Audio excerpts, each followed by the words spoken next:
Delhi liquor కేసులో arrest అయిన కవిత ప్రస్తుతం కస్టోడియల్ విచారణలో ఉన్నారు. ఇవాళ 4వ రోజు విచారణ జరగనుంది. కవితపై నమోదైన అభియోగాలపై 3వ రోజు కూడా ఈడీ ప్రశ్నించినట్లు తెలుస్తోంది. సమీర్ మహేంద్రకు సంబంధించిన ఇండో స్పిరిట్లో పెట్టుబడులపై ఆరా తీసినట్లు తెలుస్తోంది. ఇండో స్పిరిట్లో అరుణ్ రామచంద్ర పిళ్ళైని మధ్యవర్తిగా పెట్టి 33% వాటా కొనుగోలు చేశారనే ఆరోపణలపై విచారణ జరిగినట్లు తెలుస్తోంది.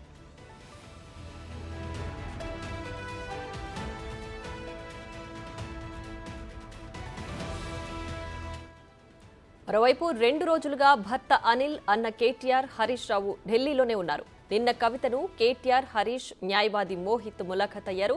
కస్టడీలో ఈడీ విచారణ తీరుపై అడిగి తెలుసుకున్నారు. కవితను బయటకు తీసుకొచ్చేందుకు న్యాయవాదులతోనూ మంతనాలు జరుపుతున్నారు. ఇప్పటికే కుటుంబ సభ్యులను కలిసేందుకు ఎమ్మెల్సీ కవితకు రౌస్ అవెన్యూ కోర్టు అవకాశం కల్పించింది.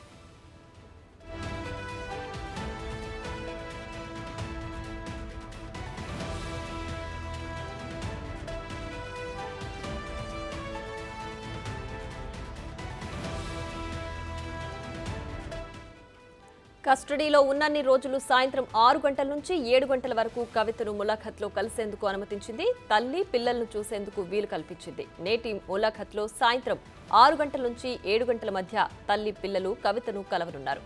అయితే ఈ నెల 23తో ఈడీ కస్టడీ ముగియనుంది.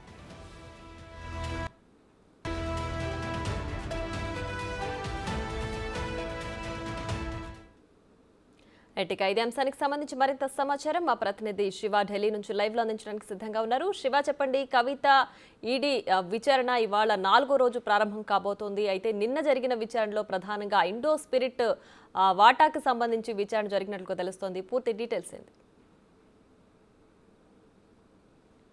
ప్రియా, ప్రధానంగా చూసుకుంటే ఢిల్లీ లిక్కర్ స్కామ్ కేసులో సౌత్ గ్రూప్లో కవిత కీలకంగా వ్యవహరించారనేది ఈడీ అలాగే సిబిఐ దగ్గర ఆధారాలు ఉన్నాయి. దానికి సంబంధించి గతంలో ఎవరైతే అరెస్ట్ అయ్యి అప్రూవర్గా మారారో వారందరూ ఇచ్చిన స్టేట్మెంట్ ఆధారంగానే కవితకు నోటీసులు జారీ చేయడం కానీ ఈడీ అదుపులోకి తీసుకోవడం కానీ చేసిందంటూ ఈడీ అధికారులు తెలిపారు. అయితే రౌజని కోర్టులో ప్రొడ్యూస్ చేసిన తర్వాత 7 రోజుల ఈడీ కస్టడీ ఇచ్చారు. 7 రోజుల కస్టడీలో ఆల్రెడీ 3 రోజులు కస్టడీ ముగిసింది నిన్నటితో.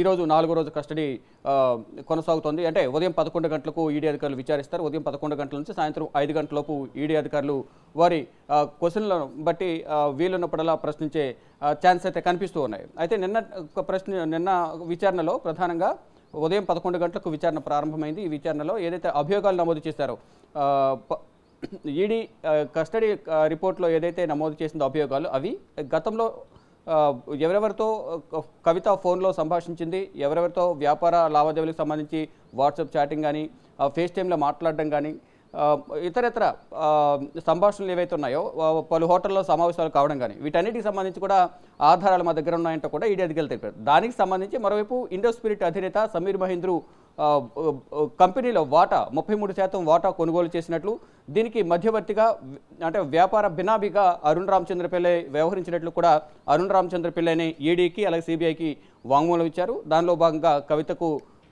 నోటీసులు జారీ చేశారు. తర్వాత అమిత్ అరోరాకు సంబంధించిన చాట్ షీట్లో కూడా కవితపై అనేక అభియోగాలు నమోదు చేశారు. ఫోన్ నంబర్లు మార్చడం కానీ ఫోన్లను ధ్వంసం చేయడం కానీ వీటన్నిటిపై కూడా అభియోగాలు నమోదు చేశారు. దానిలో భాగంగానే నిన్న ముఖ్యంగా ఇండో స్పిరిట్కు సంబంధించి ప్రధానంగా ప్రశ్నించినట్టు తెలుస్తుంది.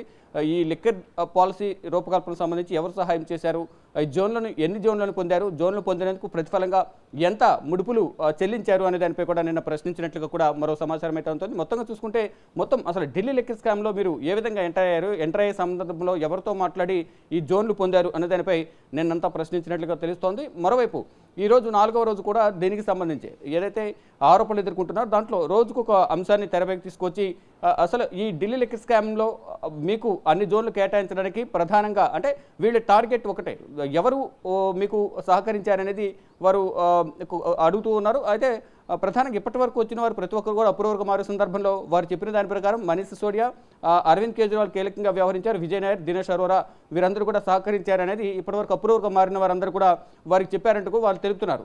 ఇలాగే ప్రతి ఒక్కరిని కూడా ఎవరు కీలక సూత్రధారి అనేది వారి నోటి ద్వారానే వినేందుకు వారిని పదే అదే ప్రశ్నలు సంధిస్తున్నట్టుగా తెలుస్తుంది. దానిలో భాగంగానే కవితను కూడా ప్రతిరోజు అసలు ఢిల్లీ లిక్కర్ పాలసీలోకి మీరు ఏ విధంగా ఎంటర్ అయ్యారు, ఎవరు సహకరించారు అనే ప్రశ్నని రిపీట్ చేస్తున్నట్లుగా కూడా సమాచారం అయితే అందుతోంది. ఇక ఈరోజు 4వ రోజు విచారణ కొనసాగనుంది. ఈ రోజు విచారణలో కూడా ఏవైతే అభియోగాలు నమోదు చేశారు మొదటి నుంచి ఢిల్లీ లిక్కర్ స్కామ్ ఏదైతే 2021-22 రూపకల్పనకు సంబంధించి విజయ్ నాయర్ ఏ విధంగా వ్యవహరించారు, కవితతో ఎన్నిసార్లు మాట్లాడారు, ఎక్కడెక్కడ హోటల్లో సమావేశమయ్యారు, ఈ సమావేశాలు ఎవరెవరు పాల్గొన్నారు అనే దానిపై కూడా ప్రధానంగా ఈ ప్రశ్నలు సంధించే అవకాశం కనిపిస్తుంది. మరోవైపు ఎవరైతే అప్రూవర్గా మరి స్టేట్మెంట్ ఇచ్చారు వారందరినీ కూడా ఒక్కొక్కరిగా ఈడీ కార్యాలయం పిలిచి, అంటే ఇంకా 3 రోజులు, ఇంకో 4 రోజులు, ఈ రోజుతో కలిపి ఇంకో 4 రోజుల వ్యవధి ఉంది ఈడీ కస్టడీ. ఈ 4 రోజుల వ్యవధిలో కన్ఫంటేషన్ పద్ధతిలో, నిజ నిర్ధారణ పద్ధతిలో ఎవరైతే అప్రూవర్గా మరి ఈ సమాచారం ఇచ్చారో, స్టేట్మెంట్ ఇచ్చారో వారి నుంచి రికార్డ్ చేసిన స్టేట్మెంట్ ఆధారంగా ఇటు అరుణ్ రామచంద్ర పిల్లై కానీ, మరోవైపు అమిత్ అరోరా, ఇతర నిందితులు ఎవరైతున్న వారందరినీ కూడా ఒక్కొక్కరిగా పిలిచి కలిపి విచారించే అవకాశాలు అయితే ప్రధానంగా కనిపిస్తున్నాయి. మరోవైపు తన కుటుంబ సభ్యులను కలిసేందుకు పర్మిషన్ ఇవ్వాలంటూ రౌజని కోర్టులో కవిత పిటిషన్ దాఖలు చేసిన పిటిషన్కు అనుగుణంగానే, అంటే దాదాపు వారి సోదరుమణులు సోదరులను కూడా కలిసే విధంగా ఆదేశాలు ఇవ్వాలని కోరిన నేపథ్యంలో కేవలం ఆ తల్లి తన కుమారులు ఇద్దరు ఆదిత్య ఆర్యను ముగ్గురిని మాత్రమే కలిసేందుకు పర్మిషన్ ఇచ్చారు. ఈ నేపథ్యంలోనే ప్రతిరోజు సాయంత్రం 6 గంటల నుంచి 7 గంటల వరకు కూడా ములాఖాత్ ఉంటుంది. కాబట్టి ఆ ములాఖాత్లో భాగంగా ఈరోజు సాయంత్రం 6 నుంచి 7 గంటల మధ్యలో తన తల్లి కుమారులు ఇద్దరు ఆదిత్య ఆర్య, భర్త అనిల్, సోదరుడు కేటీఆర్ కూడా నిన్న కలిసి హైదరాబాద్ పయనమైనట్టుగా తెలుస్తోంది. కానీ ఈరోజు తల్లి కుమారులు ఇద్దరు, భర్త అనిల్ కలిసే అవకాశం అయితే కనిపిస్తోంది. ఇక డైలీ మోహిత్ రావు, న్యాయవాది ఎవరైతే ఉన్నారో మోహిత్ రావు కూడా కవితను కలుస్తారు. డైలీ ప్రతిరోజు విచారణ జరుగుతూ ఉంటుంది కాబట్టి ఆ విచారణలో భాగంగా ఏం క్వశ్చన్లు అడిగారు, బయట